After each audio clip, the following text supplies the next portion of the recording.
Hey skiers, I'm Jeff from skiessentials.com. And I'm Bob. How's it going? Bob and I are here today to talk about complete ski packages. This is a little different than the conversations that we normally have against this wall. We're normally talking about the latest and greatest and often most expensive skis. But Bob, another thing that you and I talk about a lot is there is a huge percentage of the skiing population that is shopping here. Yeah, and just think about how like our business has grown over the years. Like this is it. Like people that are buying this stuff to begin, to progress, to advance, to make it easy, to make it simple, and hopefully that kind of comes through in what we do for skiessentials.com. Is that we're really trying to get more people on the hill, and this is a great way to start. Inclusivity. Yeah, totally. Yeah. Yep. Yeah, so this is really fun. The intention of this video is to help anybody that's shopping in these complete ski packages to have a better sense of what's right for you. Because there are a lot. We have a lot. You know, if you go to the package section of our website, there are a lot. Yeah. And visually it can be a little bit overwhelming. We're not the only company that does this either. So you'll find complete ski packages on other websites too. And you could probably get overwhelmed on someone else's website. Sure. So hopefully this just helps people in general. Bob, do you have any profound thoughts before we get into it? No, one of the main questions we see on the website and get calls for is, what do I get with a ski package? Yes. And the easy and general answer is skis, boots, bindings, poles. Yep. We get binding, like what bindings come with the ski? Yep. You know, it's hard, I think, like logistically, it's hard for us to get pictures of everything on the website. So that's something that we've been working on. Yep. But rest assured, you do get bindings. That's the big one. Skis, boots, poles, bindings. Yep. With basically any ski and binding that you buy from us, but I think this is really important to point out for packages. The bindings do still need a final adjustment. Yep. And the reason for that is legally, the way that it's kind of written in from the binding manufacturers is that the skier has to be present to sign off on the final settings of the binding. And the boot. Yes, The exactly. boot has to be present too. Yep. So the boot is present. That's why it often comes up of like, you have everything, why can't you just do it? Right. And really like the one thing that we don't have here is you. Yeah. So yeah, this is a fun representation. We've got a nice range of prices up here. Before we get into it, we're not going to talk about poles for each section here. This is broken up into basically 5 groups. We got 2 skis in each group, but before we talk about each of those groups, all of these packages are going to come with a pair of poles. This happens to be a Ski Essentials branded pole, which I think is pretty slick. I would be perfectly happy skiing with these as my poles. Poles are one of those things where you don't need to get too fancy. Yeah. And these aren't too fancy, but they'll get the job done. And if you happen to be a fan of ours, which I hope you are, you get to show off that you have Ski Essentials poles. Yep. Which I don't even have Ski Essentials poles. I think I need to change that. I don't either. That looks about your size. Pretty good length for me. These are now my poles. That was fun. And then, Bob, I wanted to talk a little bit about length. Sure. Do you have any general recommendations for somebody shopping in these categories for length recommendations? Yeah, I think like the more beginner the more beginner you get, the more below head high you're gonna get. Yep. Chin area. Yeah, chin area. Shoulder area. You know, you don't want to go too far below shoulder or chest, especially for a beginner. The more you get into advanced, kind of the higher you're creeping up. Yep. With skis like this and most of these people, you're never really going to go over head high. Correct. It's going to be maybe eyebrow high. Yep, I'd see like a Blaze 86 over there. And an eyebrow height length would be pretty nice. Yeah. So yeah, if you're unsure what that would equate to in numbers, go grab a metric tape measure and just measure to your shoulder, your chin, your nose, trying to get a sense of like where those lengths fall on you. Yep. And again, if you have any questions, if you're still not sure, we've got a big customer service team they're all experts on this stuff, and they're more than happy to field questions. Yeah. Do you want to talk about boot sizing too real quick? We just talked about ski sizing. Sure, go for it. I love this. Yeah, this one's tricky, and we do get questions about this because it is difficult to buy properly fitted boots online. Yep. Most of the boots that come with these packages are higher volume, Yep. so you don't need to think, oh, I need to get a bigger boot. Yes. Generally, for package skiers and this type of audience, shoe size is fine. Yep. And when you're trying them on, make sure you get them buckled up and flex forward a few times.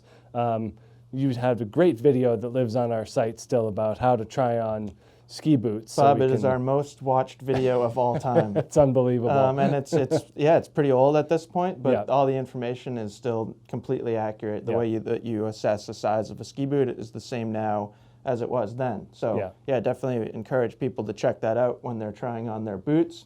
And I agree 100% with everything that you said. I would say if you're the type of person that feels like you have a different street shoe size than athletic shoe size, Yeah. I like to go off athletic shoes, and you just use a US shoe size to Mondo conversion chart, and that'll give you a pretty good sense of your ski boot size. Yeah, and if you know that you like a more snug fit, or if you know that you have a narrow foot, Yep. like a lower volume foot, Yep. you can go down a size. Yep. But never go up a size from your shoe size. Yep. That's going to lead to your foot moving around. Yeah, and it might feel great when you put them on Yeah. first thing, but I can guarantee that after a couple ski days, you'll understand what we're talking about. Yeah. So everything here is meant for ease and comfort. Yeah. This isn't really, we're not trying to push the envelope in terms of performance and fit here. Certainly not. Yeah. So I think with that, we can get right into the skis. I guess last thing I'll say is we are going to talk about some prices as we go through this. If you're watching this video in the week that it comes out, we have a package ski sale going on right now. So I believe you can save 10% off the prices that we will be kind of chatting about throughout this video. No guarantees that that will remain. So Right. if you're not watching this video in the week that it came out, it may be different. It might be a bigger discount. But the general I can't consensus, tell the future. right? But in general, this is all really good deals. It's pretty wild. You're basically getting a free boot. Is kind of Yep. how I look at it. You're buying Yep. the That's a skis, good way to bindings, think and about poles, it. and you're getting a free boot. Yep. So, Bob, with that said, I think we can get right into it Sure. here. And first, we're going to look at a couple skis from Head that are 70 underfoot. This is the Easy Joy and the Shape V2. And I should mention that the first four skis that we're going to talk about all fall into a very, very similar price range. So I did bring notes in case I need to reference them. We are ranging from $549 to $575 for these first four skis. I believe that ski that you're holding is the one that is $575. Okay. So in this category, we have lightweight construction, we have composite cores in both of these skis. If you don't know what that means, it's basically a synthetic material that the ski is built with. That helps keep the price down, and it also helps make them very, very light and very easy to use. Both of these skis that we have, we thought were perfect to start with because they are just about as narrow as you're ever going to see in the package world, and really pretty close to the narrowest ski you'll see, period. In a non-race capacity. Correct. Yeah. And at 70 underfoot, what that is really providing is a lot of ease in edge-to-edge transitions. If you think about just physics in general, the narrower your ski is, the easier it's going to be to get up on edge. So for a true beginner skier, maybe you're not a first-timer, but you're still kind of learning the ropes, you're still learning your balance on skis. These skis can be very, very beneficial. And especially if you ski mostly in an area that's a little bit firmer. Yeah. So East something Coast, like Midwest. where we are, Yep. You know, if you're in Utah or Colorado and the snow is a little bit softer, then we can kind of touch on that with the next level of package. But I really think that for firmer snow, this just makes it very simple to get the ski on edge. Yep. Not just once, but time and time again. Subsequent. Yeah. Yes. The subsequent turns on narrower waisted skis is just a lot easier. Yeah, it's just providing you a lot of control as a skier. And I think that word control is huge for new skiers because that's the hard part of learning to ski, is feeling like you're out of control. Yep. And I think sticking with these narrow skis is awesome. And, you know, if you're worried about, say, progression and like outgrowing these skis too quickly, sure, if you're diving into the sport and you're going to ski 40 days a year, Yeah. I could see someone outgrowing them in a season. But I think for most skiers, even if you're skiing 5 to 10 times a year, you can continue to have a ski like this as your go-to ski, and you can enjoy it and benefit from it for years and years and years. Yep. So No, I don't agree. worry too much about outgrowing things. And as you'll see as we kind of go through these skis, there are options for when that does come. Maybe you're 5 years down the road and you'd like to upgrade, or maybe that's the position you're in right now. You started skiing 5 years ago. You've been on stuff like this. You've been on rentals, and you're looking to progress. You can move kind of further to the right on this wall. And that's the last thing I'll say about these skis is in comparison to rentals, that's another decision for skiers to make. If you've been renting, maybe you're that skier that you only ski 5 days a year at most. The cost of 5 days of rentals, just about anywhere, it's getting pretty close to $250. Yep. So if you're going to be renting skis 5 days a year for 2 seasons, you're going to spend the same amount of money as you would on one of these complete packages. And there's a ton of benefits to having your own skis. You get to know them. You get to know the boots. The Yep. boots are going to like feel more like your boots. Well, they've never been on someone else's feet. Exactly. So they're going to mold Yeah. to your foot, and like from a cleanliness perspective, there's always that. So there's something nice about having your own equipment. Skip the rental lines. It's Yeah. easier. You go straight to the mountain. So something to consider if you are a rental customer. Yeah. No, 100%. Do you want to look at these boots that come with these real Sure. quick here?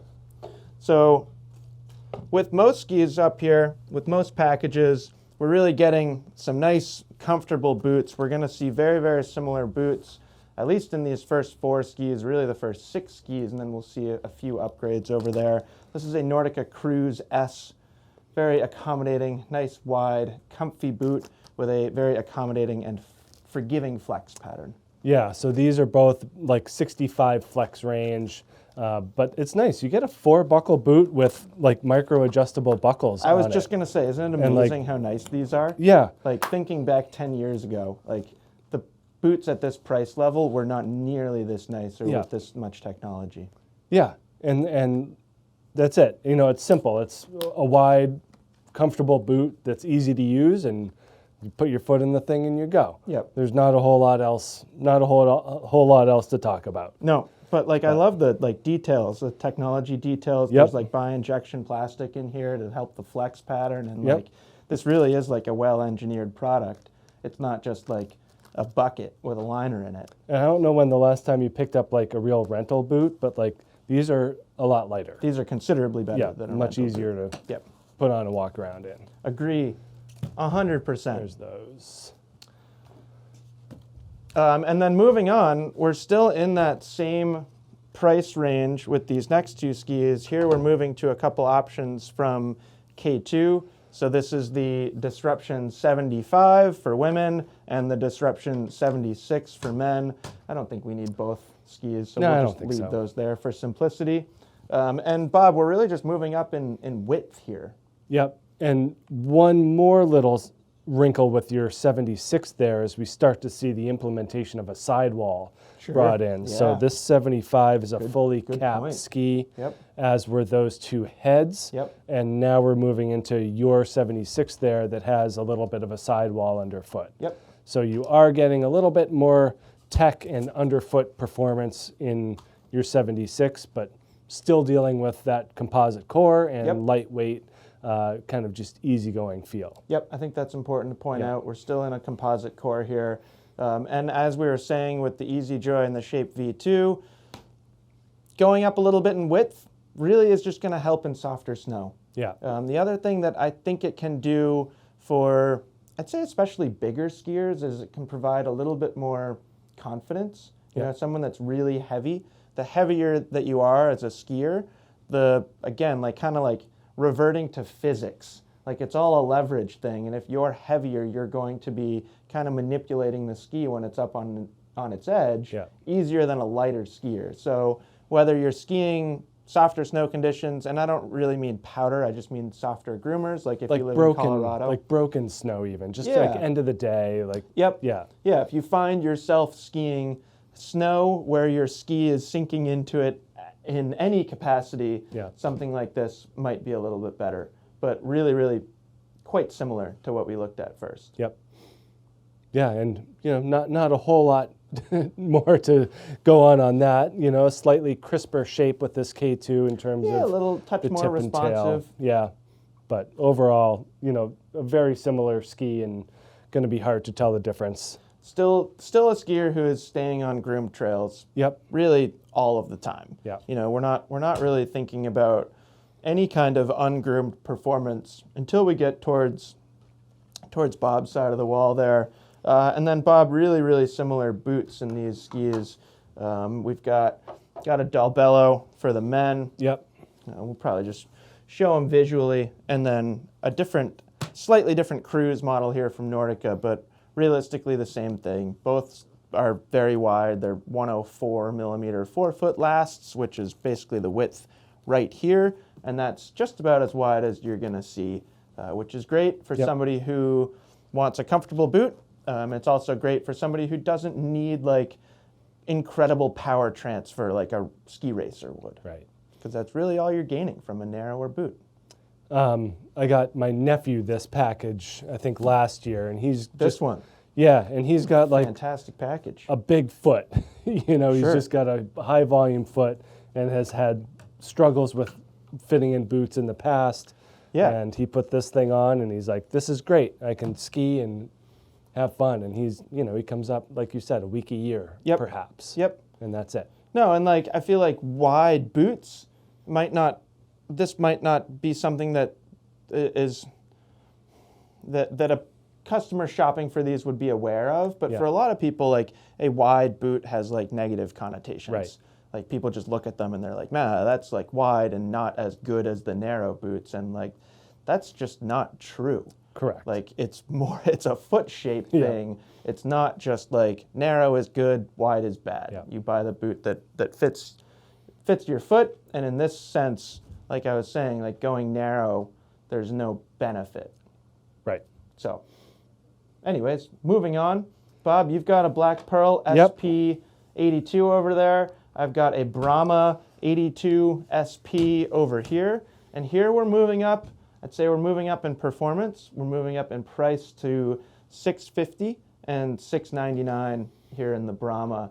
And some noticeable upgrades here, but still, like, that price is crazy. I agree. For an 82 underfoot all-mountain ski with a wood core. Yep. This has a wood core, so we've moved from composite or synthetic to a true wood core.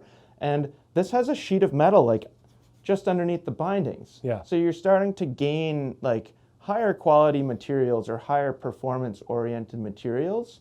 So I think the value here is off the charts. And really, like, this is where we're starting to see that progression. So maybe you've been over here or you've been in rental and you're starting to ski a little faster. You're starting to explore different snow conditions and different terrain. These are really, really beneficial. And like the Brahma and the Black Pearl as names, as ski collections, are some of the best in the world.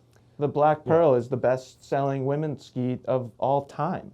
And really all they've done is they've taken that shape and they've taken that concept and they've repackaged it in a ski that's slightly more affordable by tweaking the materials. Yeah.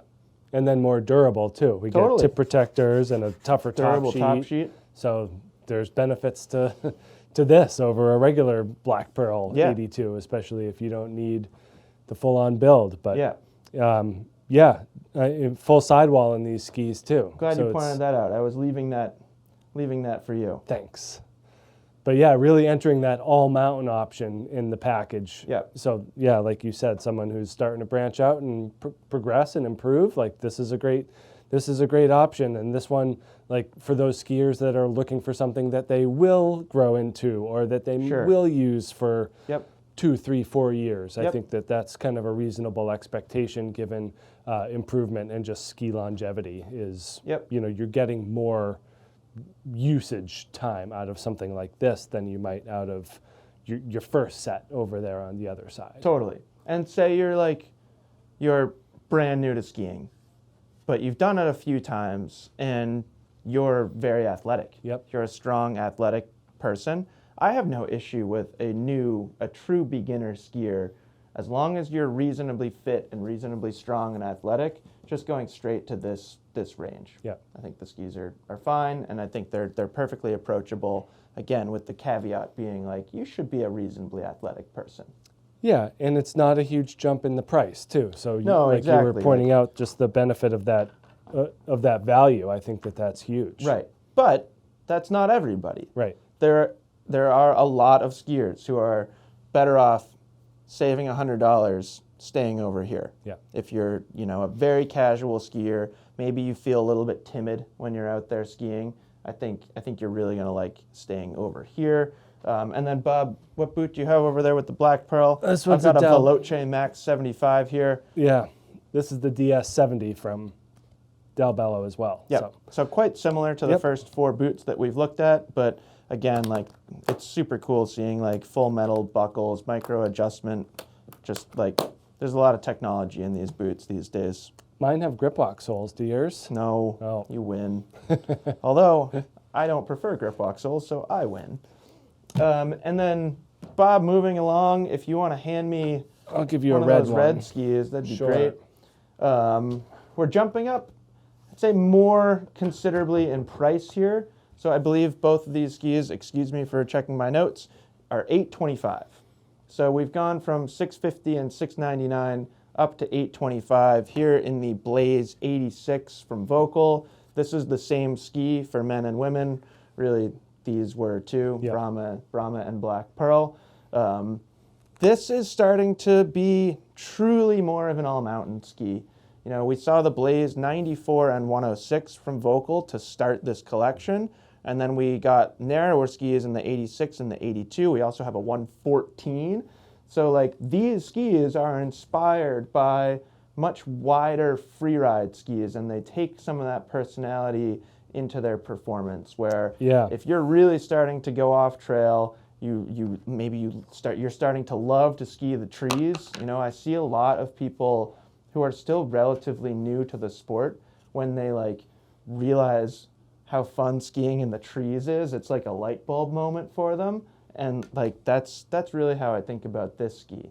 Still is going to be perfectly fine on a groomer. It's not like we're so wide here that you're losing edge-to-edge quickness or reliability or edge grip, but you're definitely gaining a lot of off-piste performance. Yeah, and we haven't really talked about rocker quite yet, or taper. It hasn't really been. The Brahma Black Pearl, they have kind of that all-mountain rocker with a little bit of rise in the tips and tails. But here's where we start to see it become a thing, with a long rocker profile. It's low, but it's long. And then more early taper. So both of those shaping properties go to what you say, like if you're exploring the trees, if you're looking for something easy to pivot in the moguls. Again, we're progressing into more off-trail zones. And that's where these shaping and profiling principles really come into play. So we do get that longer tail rocker in these with a little bit more splay in the back. So you're just able to use kind of that free ride influence that you were talking about with the wider Blaze skis and incorporate it into this nice package. So lots of a lot of Volkl's other technologies apply. There's rubber in the tips and tails. 3D turn radius. 3D turn radius. Like these are things that we talk about with the high-end skis. So it's no wonder that it comes along with that more premium price tag, but like there's a premium package shopper out there. You get a lot out of it. And like we're not even talking about beginners at all, really, at this point. Like you could be a lifelong skier that's just looking to like get a value-oriented ski package that's still going to be a lot of fun, like I wouldn't have any issue skiing on this whole package. No, It'd and be like great. I've been skiing my whole life, and I Yeah. do it 100+ days a year. and when we like have a demo day and these skis are here, like these are the bindings we use too. Yeah, You know, so it's not a far cry from that either. And, Yep. you know, we have, when we had our warehouse sale, I remember talking to a lady and, you know, which had these. getting her into these. And she's like, well, what do you think about the bindings? And I'm like, this is what we use when Yep. we go out and ski them. Like Yep. they're fine. Totally they're great. fine. There's no issues there. Yeah, and speaking to bindings, you do see like an increase in binding, Yep. really binding cost. Like the performance isn't going to be wildly different, Yeah. but let's say this is a slightly stronger, slightly more durable binding. We've got a better heel piece than the Brahma and the Black Pearl, although like I've skied this binding plenty of times too, and it's Yeah. not like I pre-release out of it. So all of these are going to be trustworthy for the level of skier that is skiing them, but it still is worth pointing out that there's an upgrade to the binding here. Yep.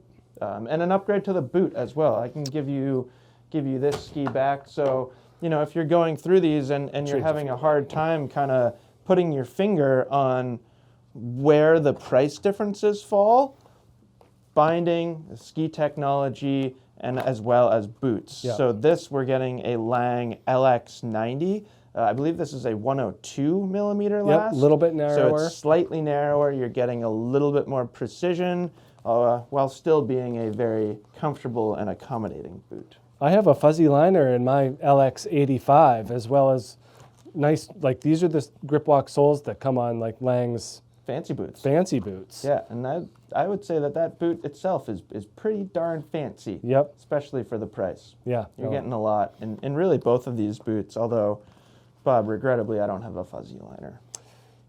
Sorry. Something about the men's boots. They don't put the fuzzy liners on the men's boots. I know. Well, that was another funny conversation we had at the warehouse sale was I had like an older Lang that had the women's boot that had the fuzzy liner and she didn't want it because it had the fuzzy liner. I'm like, Preposterous. I don't know. I think you should get the fuzzy liner. Yep. And then we wanted to end with a couple twin tips. Which one do you want? Oh, I'll take the Reckoner. Okay. So we've got two different price tiers here. This we're $550. That ski we're $650. And really, like twin tips are important in this category for a number of reasons. Say you're shopping for like a tweener or a teenager or even younger than that, and they've been watching the X Games, they've been watching some slopestyle competitions, whether they're going to actively participate in those things or not, they've got it in their mind that they'd like to be on a twin tip, and I would absolutely not argue with anybody that has that in their mind because twin tips are a lot of fun.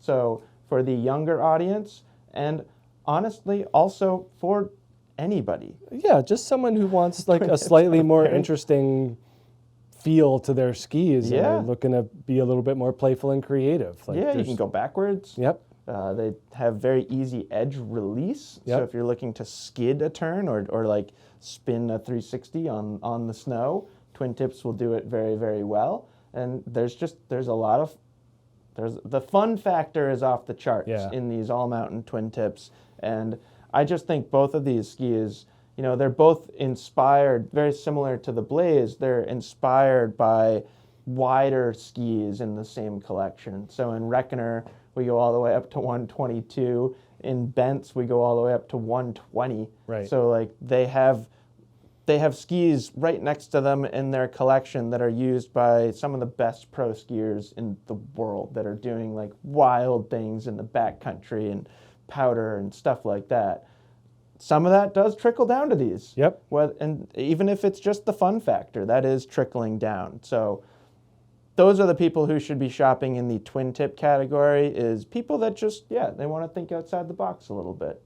And then yours over there at 92, you know, now we're like over 90 Totally. with kind of a nice flexible pattern to it. Yeah, this That's big, really nice just soft snow yeah, ski. it's opening up a lot of opportunities for softer snow. Yep. This one, the bent's a little bit stiffer.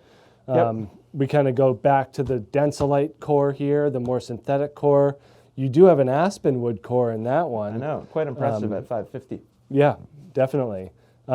Little bit of sidewall in both of these skis, but really mostly capped. Yep. So like this one with this top sheet, the tip protector, And the cap. tail protector, like this is Gotta be one of the most durable skis. gotta ever. be. Yeah. You know, it's like they talk about how, you know, Twinkies will last 10,000 years or Yeah, something like bent that. 85s. This is like the Twinkie of Somebody will be packaged like twin skiing tips. a bent 85, eating a Twinkie Yeah. in the year 3,500. no, this thing will outlast all of us. No, I think these are really cool. And then kind of back to a slightly more simple boot, I would say, with both of these, Bob. I'm Yeah. not going to reach over there. And they're not, there's nothing like wild about them. No, we're but just- back to a accommodating, nice, wide, comfy boot. Yep. And the reason why these skis, like Bob was pointing out, durability, they're designed to be incredibly durable, is twin tips usually get bashed around a little Yeah. bit more, whether you're hitting jumps or maybe you want to learn to slide some boxes or stuff like that. Your skis are probably going to be hitting each other a little bit more, which can result in some top sheet chipping and stuff like that. And all the cap construction here and the durable top sheet materials, they just help counter that a little bit. Yep. So that was really fun. Yeah. Do you have any questions, Bob? If you put yourself in the mind of a package consumer, what questions do you have for me? No, I think we pretty well covered it. Love it. You know, like you said, there are other options. This is a kind of a smattering of what Yes. we have at different price This is levels. intended to be a representation of what you will see at different price Yeah. tiers and widths. So if you see something at, you know, in a 75 millimeter width that's of the same price as Yep. the K2, you Equate can it to what we said generally feel that those are even. Yep. I think we've done a really nice job of pricing it for what you pay is what you get. So you can make a direct correlation to price and quality. And what you pay is, again, I know I've said this multiple times, but it is wild. Yeah. And, you know, like, if people in town, I've got friends that they're like, what do I do for kids or family members or something like that? Like, a season lease is great. Yep. You know, we do a lot of season leases at our retail store. Yep. But, like, this is the way to get your stuff. Yeah, and it is interesting because you can do the same price comparison there as you can with rentals. With rentals, sure. It's like, what's your season lease cost? Is Yeah. it $200 a year? Well, 3 years of leasing, and you can get almost any of these packages. So these are the decisions that I think are important, and not everyone is the same or in the same situation. So maybe you live in a studio apartment in New York City, and you're like, I don't have anywhere to room. put Yeah. skis. Then it's probably more beneficial to Right. not own your own skis. So everyone's different, and I think it's just important to think about what's going to be easiest and best for you. Yep. And like, our company does all of those things. Right. We'll rent you skis, we'll lease you skis for the season, or we'll also sell you a complete package. So like, we don't care. Right. I'm not going to stand here and like tell somebody that they absolutely should be buying a package, because again, everyone's in different situations. Yep. So yeah, I really enjoyed that. Let us know if you have any questions. Put them in the comments. Maybe you're not shopping in this category yourself, so share this video with a friend that might be.